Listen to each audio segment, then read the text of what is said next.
So as you might have heard, Apple Podcasts just announced this big video update to their platform. Some people out there are calling this completely transformative and long overdue, and others are calling it completely irrelevant. So what I'm going to do in this episode is translate for you what actually has changed, what hasn't, and whether or not you need to spend any time worrying about it. Welcome to Insider Secrets to a Top 100 podcast. I'm your host, Courtney Elmer. Let's make your podcast binge-worthy. This might come as a surprise, but Apple has technically supported video podcasts for years. The crazy part is that very few people knew about it, and I use the word support in air quotes very loosely, because the way that it used to work is that you would upload like a regular MP4 video file, and then you'd have to attach it to your RSS feed, and then Apple Podcasts would display it for all intents and purposes. It was basically like, here's a big video file, listener, download it if you want. So technically, yes, video existed on Apple's platform, but it was incredibly clunky. It was not at all intuitive, and it kind of felt like a podcast version of dial-up internet. So very few people actually used it. Now, Apple in the last couple of weeks has just introduced HLS streaming for video on their platform, which in English means that instead of giving listeners one giant video file to optionally download and watch, they stream video dynamically. This is more similarly to how Netflix streams or YouTube streams, and you as the listener can toggle between video and audio seamlessly. And to be fair, there are also a few other nuances to this particular update between the old video system and the new video system on the Apple platform. And some people out there may want to argue about this and split hairs over it, but for the everyday podcaster, those details are irrelevant. Open RSS versus platform integrated system, like truly, you're the creator here. You're just here to get your podcast seen and heard by more listeners. So all of those details, like, don't waste your energy or your time trying to figure out or understand it. In my opinion, it's completely irrelevant for you.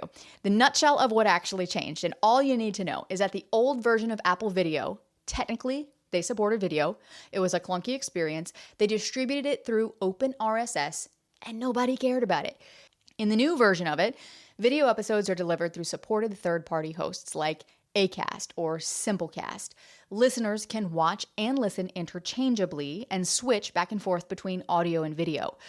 This opens up new opportunities for advertisers because there's more inventory now where they can potentially display their ads, but the downside is it requires specific host integration.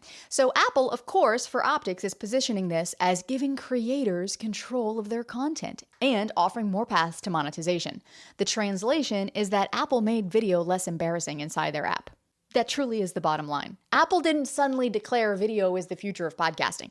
They just updated how video works in their app. It was nothing more than an infrastructure update. That is it. And I know I have an opinion on it, so I will get to that in just a moment. I will share what I think about this update, and more importantly, what this update really means for you. But if you have spent 2 minutes in any podcasting circles in the last couple of weeks, chances are you have seen two different camps reacting to this. There's the people in camp number one that is like, this matters. Like, oh my gosh, finally, Apple, it's about time. This is long overdue. You've ignored video for years. Like, we've been waiting around for this for forever. The user experience is so much better. Listeners can switch between audio and video, so this might improve listener engagement inside of Apple's ecosystem, and there's better monetization potential. So this opens up new opportunities for advertising. We're so happy to finally see Apple taking video seriously. Then you've got the other camp who's like, this changes absolutely nothing because of the way that podcasts are discovered. Like, there is no YouTube-style algorithm for helping listeners find a podcast within Apple Podcasts, within the app, just because video now exists on the platform.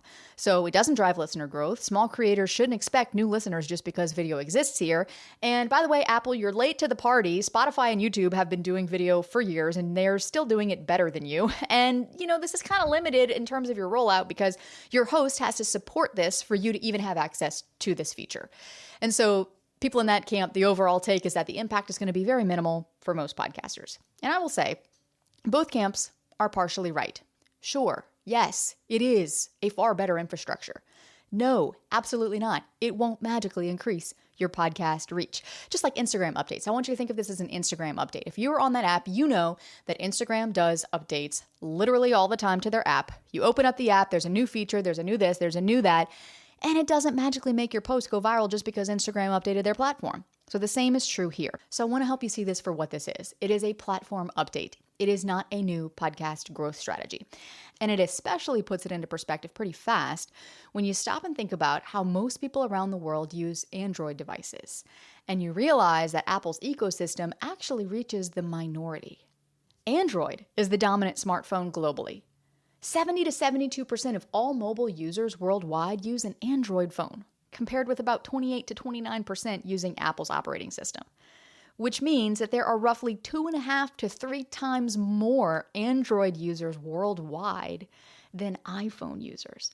So, in my opinion, this platform update doesn't actually solve as many problems as it creates. Because now we have even more fragmentation happening in podcasting, where different platforms are using different means and methods to distribute your podcast and calling it progress. This is not unlike all the different social media platforms where maybe you create one piece of content and it's a great piece of content. But now to get it out there, you have to upload it to all these different platforms manually.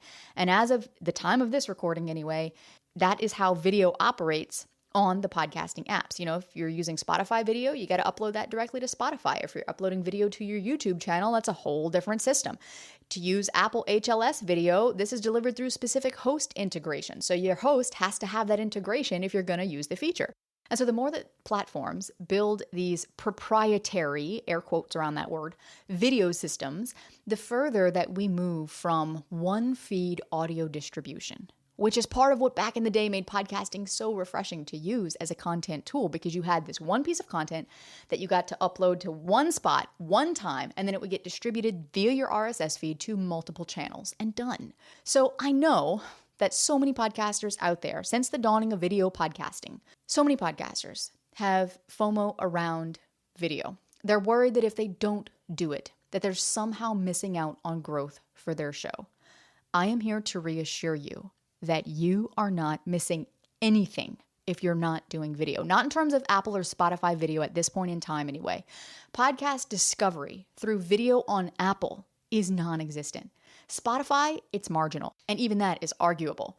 If anything, the addition of video on these platforms only means more operational complexity for you, more formatting requirements, more maintenance, more upkeep, more output, more editing, and increased costs associated with editing, whether you are outsourcing that editing or doing it yourself, and ultimately more time from you. Now, on the flip side, yes, YouTube definitely does have a built-in discovery algorithm. But if you were to stop and ask yourself right now, do I really have the bandwidth for a whole separate content channel that I have to create entirely separate content for, with an entirely separate content strategy? And your answer to that is no. Then I would much rather see you spend your time focusing on the marketing efforts you can do to grow your existing content channel, aka your podcast, than trying to add a whole nother strategy on top of that. Maybe that's manageable for large companies with huge teams, but for a solo founder, you're going to burn out before you see any meaningful results. And at the end of the day, there's two types of listeners who listen to this podcast. If you are someone in the minority who is already producing high quality video, already distributing it to YouTube, and already monetizing that at scale, then certainly take that video and upload it to Apple. It's not going to hurt anything. If anything, maybe marginally it might improve your brand presence on the Apple platform from like a purely podcast optics perspective. But if you are in the majority and you are trying to grow your podcast, not a YouTube channel, but your podcast, and so far your podcast is not ranking consistently, you're not really sure if it's converting new listeners to loyal listeners because you haven't seen your downloads go up in months now, you're not converting listeners to leads, and you haven't been doing video, or maybe you have, but you haven't been seeing any additional growth from it, then adding video and uploading it to Apple should absolutely not move to the top of your priority list. In fact, on my priority list, starting a YouTube channel would remain higher than adding video to Apple. Like that literally is at the very bottom of my priority list when it comes to my podcast. And that's because adding Apple native video is not going to fix a podcast that struggles right now to grow and convert, because video is not the appropriate fix for that problem. What fixes that problem is the right messaging, the right positioning against the competition and in the marketplace to attract the right listeners to your podcast, and the right marketing strategy for your show. It's kind of like trying to hammer in a nail with a screwdriver. Like the screwdriver is just not the appropriate tool to get the job done. So the bottom line here and the key takeaway for you is that you are not behind if you are not doing video inside of Apple Podcasts. I'm going to say it again. You are not behind. You're not behind anything if you are not doing video inside of Apple Podcasts, because video is a distribution format. Growth is a strategy, and those are not the same thing. So look at this for what it is. It is nothing more than an infrastructure update. It is not a silver bullet for audience growth or discovery. It might matter a little bit for shows with teams and budgets who already do video anyway. Otherwise, it's going to be a drop in the ocean for you. It's not going to make an impact. And it's definitely not going to matter if you have a small show or a solo show and you're just focused on being consistent and reaching more listeners. And I know that you listen to this show in part because you love my voice and my content is like the most amazing podcast content out there. No, I'm just kidding. I know that you listen to this show, at least in part, because you know that here you're going to get the most clear-cut version of whatever it is that we're talking about as it relates to podcasting, without all the noise and the industry chatter. So if you've been wondering whether you need to drop everything and pivot to Apple Video this week, the answer, and I will say this very clearly, is a big fat no. And before we wrap this episode up, I have got to give a very special shout out to Zenith of My Arc, who left our review of the week this week, and who says, I quote, Courtney clearly has mastery of her subject matter because she can talk so quickly about every aspect of it. Her logical progression feels flawless, and her knowledge nuggets, gosh, we should coin that term. Okay, knowledge nuggets make you want to say, of course, like why hadn't I thought of that earlier? Bravo. Zenith of My Arc, thank you so much. It means so much to me when I wake up and I see a new review on the podcast, because I've been doing this for, I don't even know, since 2018. How many years is that? A long time. And so, as a creator, of course, it feels good to get feedback. Of course, it feels great to get positive feedback. But at the end of the day, you listening, you are my why for why I show up to the mic every week. So thank you for keeping me going.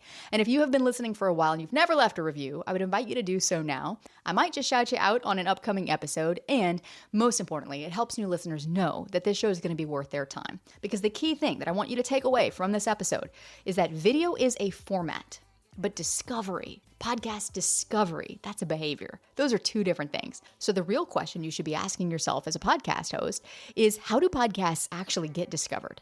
Which is exactly why I have invited a very special guest to join me in the studio for the next episode, who has front row data on listener behavior, from newsletter creation to real world surveys in New York City, to break down how podcast discovery actually works from real listener behavior, and to talk about what makes a podcast shareable in the first place. So if you want podcast growth without having to chase down every platform update out there, then head with me to the next episode and let's make your podcast binge worthy.